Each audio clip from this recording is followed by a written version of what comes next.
नीमच के 40 चौराहे पर social democratic party of India के कार्यकर्ताओं द्वारा एक मानव श्रृंखला बनाई गई, जिन्होंने हाथ में तख्तियां लिए हुए थे, जिन पर संविधान बचाओ देश बचाओ, सेव त्रिपुरा, त्रिपुरा सरकार को बर्खास्त करो, मूल निवासियों पर अत्याचार बंद करो, मुस्लिमों पर अत्याचार बंद करो, धार्मिक उन्माद फैलाने वाले संगठनों पर बैन लगाओ जैसे नारे लिखे हुए थे। और सभी कार्यकर्ताओं ने आंखों एवं मुंह पर काली पट्टी बांधी हुई थी, जो कि इस बात का विरोध स्वरूप थी कि किस तरह से त्रिपुरा की राज्य सरकार और केंद्र सरकार ने 12 दिन से ज्यादा समय तक जारी हिंसा को रोकने में असमर्थता जताई एवं बड़े शर्मनाक रूप से दुनिया की सबसे बड़ी पुलिस फोर्स एवं पैरामिलिट्री फोर्स होने के बावजूद हिंसा में फोर्स की कमी हवाला दिया गया, जो कि बहुत ही शर्मनाक एवं केंद्र एवं राज्य को और मूल निवासियों पर अत्याचार बंद होने चाहिए एवं देश के अंदर सांप्रदायिक सौहार्द कायम रखना चाहिए और सांप्रदायिक एकता को खंडित करने वाले संगठनों पर प्रतिबंध लगाना चाहिए। ऐसी मांग एसडीपीआई कार्यकर्ताओं ने की। इस अवसर पर प्रदेश महासचिव नदीम अख्तर, जिलाध्यक्ष शेख कयामुद्दीन, जिला महासचिव आबिद शाह, सचिव इमरान हुसैन, जिला उपाध्यक्ष शमशाद भाई, बूरा भाई खिलजी आदि कार्यकर्ता उपस्थित रहे।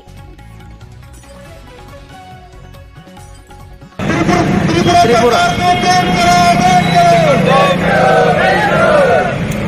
सरकार को बर्खास्त करो, बर्खास्त करो। देखिए, आमतौर पर जो आप देख रहे हैं सभी दूर मीडिया के अंदर भी आ रहा है, पत्रकार अखबारों के अंदर भी आ रहा है, न्यूज़ चैनल पर भी आ रहा है, सोशल मीडिया में ये चीज़ आ रही है कि त्रिपुरा के अंदर मुस्लिमों पर हिंसा की जा रही है और वहाँ पर जो जुल्म ज्यादती हो रही है उसके खिलाफ बोलने के लिए सिविल सोसाइटी खामोश है। दूसरी कांग्रेस पार्टी, बहुजन समाज पार्टी, जितनी भी राजनीतिक दल है वो सब खामोश है। आखिर इस मुल्क के अंदर मुस्लिमों के ऊपर अत्याचार होता है तो दूसरी पार्टियां खामोश ही हो जाती है। क्या मुसलमानों के हक में बोलने के लिए उन पार्टियों के मुंह में शब्द नहीं है? क्या मुसलमानों के साथ में जो पक्षपात देश के अंदर हो रहा है, क्या ये जगजाहिर नहीं हो रहा है? जिस तरह से मुल्क में मुस्लिमों के साथ ज्यादती हो रही है, जो अमानवीय घटनाएं हो रही है, वहाँ पर धार्मिक स्थल क्षतिग्रस्त कर दिए गए, कम से कम 12 मस्जिदों को वहाँ शहीद कर दिया गया या आग लगा दी गई। मुसलमानों के जो प्रतिष्ठान थे, व्यवसाय प्रतिष्ठान थे, उनको तहस-नहस कर दिया गया, वहाँ पर सामूहिक हत्याएं की गई और 12 दिन से वहाँ पर कम से कम 12 दिन से ज्यादा हो चुके हैं वहाँ पर और हिंसा जारी है।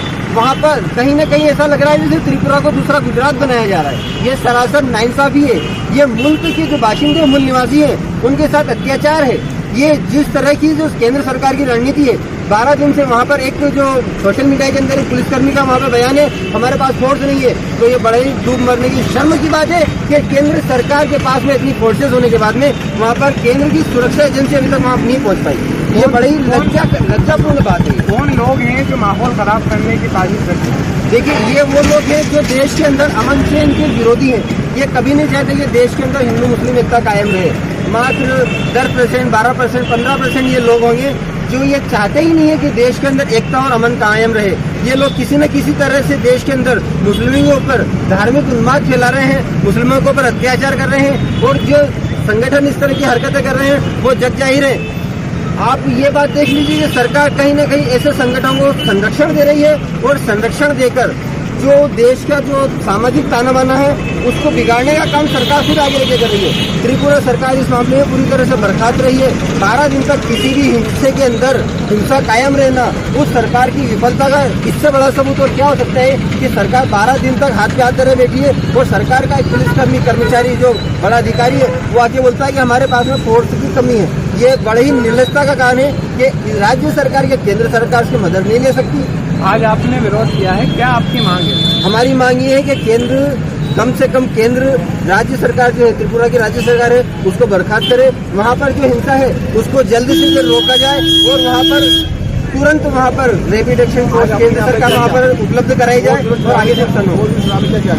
आज 40 चौराहे पर हमने एक मानव श्रृंखला बनाई है और हमने मुंह पर और आंखों पर काली पट्टी बांधी है, जो कि इस बात का सूचक है कि किस तरह से केंद्र सरकार, राज्य सरकार अंधी होकर जो तानाशाही लोग हैं, जो डेमोक्रेसी के लिए नुकसानदायक लोग हैं, उनका संरक्षण दे रही है, अपनी आंखों पर पट्टी बांध रही है, ना उनको कुछ कह रही है।